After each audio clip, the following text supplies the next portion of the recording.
Hello and welcome back to GEMASIGN. My name is David Weinstein and I'm going to be demonstrating for you today on the retina machine developed by a company called GEMASIGN.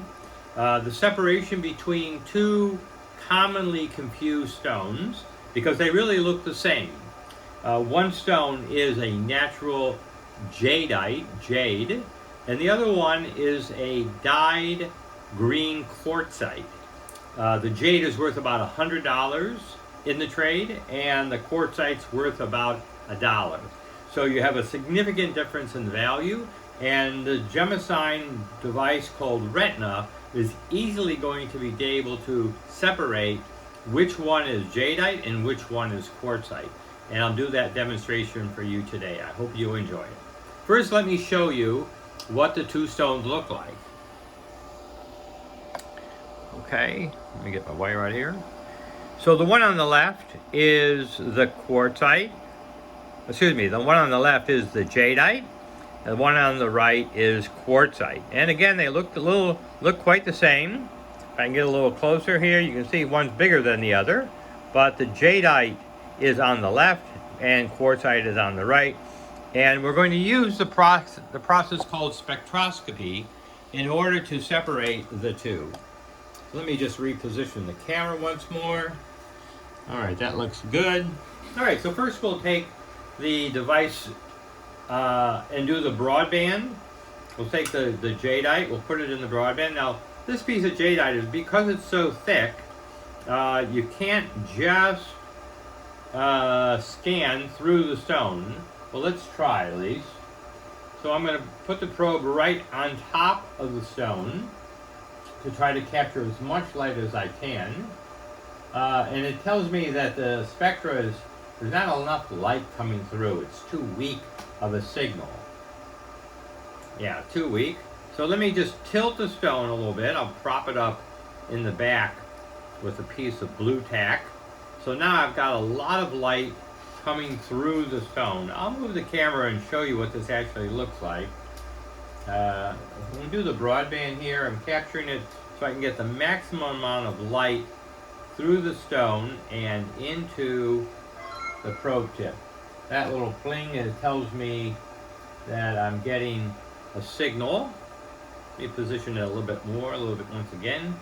And again, I just want to get as much light as I can into the probe. If the stone were thinner, then this wouldn't be necessary. Okay.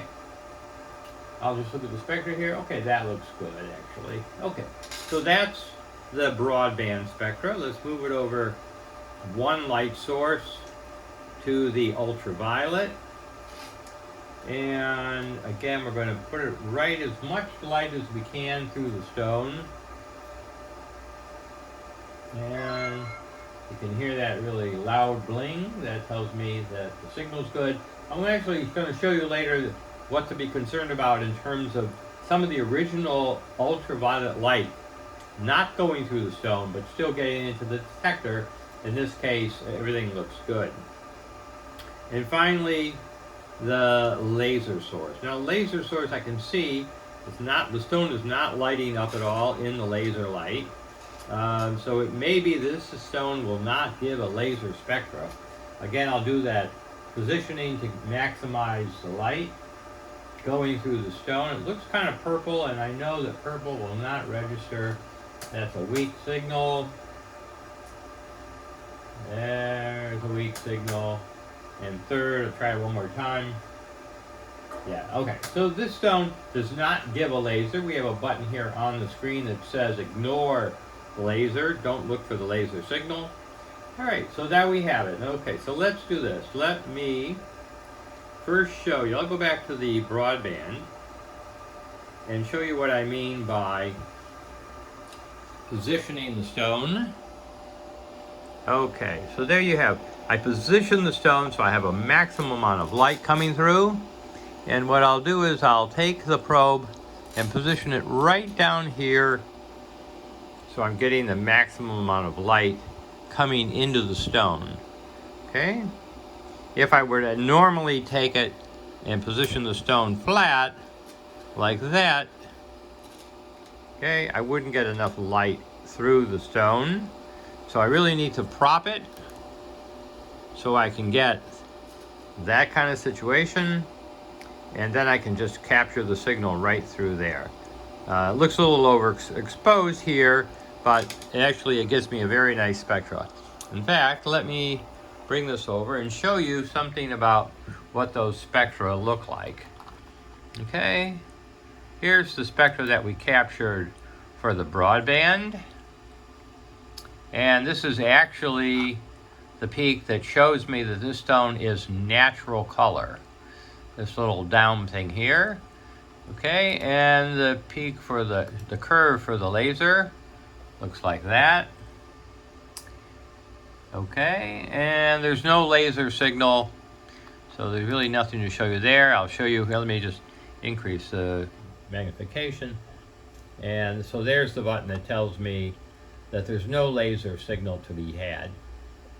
Okay, one more time. Here's the broadband. And here's the UV. Okay. Now if there were leakage, what I call leakage, there'd be a peak here at 507. And I can see there is no peak here, and therefore it's telling me there's no raw UV that got into the detector that did not go through the stone. Okay, so that's that. Now let's do an analysis of this and see how it comes out. So now it's going to take those two spectra, it's going to look in the cloud, and it's going to tell me what the best match is in the cloud for this particular stone, and you'll see it will recognize it as being jadeite and natural color. Again, there's about 20,000 spectra in the cloud at this point, representing everything from natural stones, synthetic stones, imitation stones, diamonds, etc. Okay, so there's the result. Natural jadeite, as I expected, green, and NC is natural color with 96% confidence. That just means that the match is 96% match on what they found in the cloud.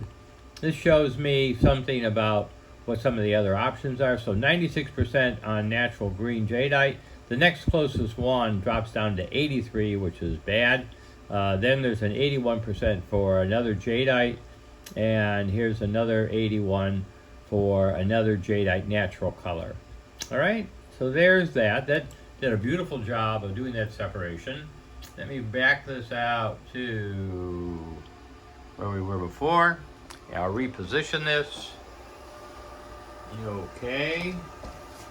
And let me just see what we got. Okay, that looks good. Let me take the other stone and position that on the broadband. Now this one I may be able to get away with putting it right on top of the stone, the probe. Because it's a thinner stone, and I can see there's a lot of light coming through the stone itself. Yeah, 4400. And normally I like to get a higher spectra, but in this case, it only gave me 44. I'll show you this in a second. You can see it clearly looks different than what we had on the natural jadeite. Because this stone is dyed, and it clearly shows a dyed spectra. Okay, going through with the UV.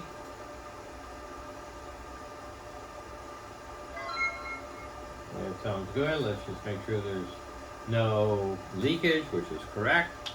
And finally, let's see if there's a laser to be gotten with this stone. Again, does not look like it. Only thing coming through is a little bit of blue, but let's give it a try. And okay, a laser. I'm just pressing the laser button saying capture the laser spectra. It says it's too weak. Let's try 2 more times. Okay, and 1 more time. Okay, again, no laser on this stone either. Again, that's okay. And what we'll do is I'll just go press right with result. We'll change the order here, so we'll do the result first. Okay. So there we go. It's looking for the result. Let me just increase my magnification. You see the numbers on here on intensity are relatively low, 4,400, and 17,000 is great for the UV. No spectra on the laser at all, so I click this little button over here saying no laser, ignore the laser. Meanwhile, it's looking for the most perfect match in the cloud for these two spectra, and hopefully it will come out. There it is, natural quartz, quenched and dyed. So that's what this is. This is quartz that's been dyed, and that's the match at 87%. Let's take a look here now that we have finished that to see that's the spectra. So this spectra looks, if you remember, looks totally different from what we had with the quartz, with the jadeite, and the UV looks again a little bit different than we had on the jadeite. But the real distinguishing characteristic here is the broadband. Okay, so there we have it. I'll close this down. And they gave the right answer. Let's check right here to see what some of the other answers were. So quartz dyed for the first, second. The third one drops all the way down to 73. It also sees it being dyed though. Okay, that's good.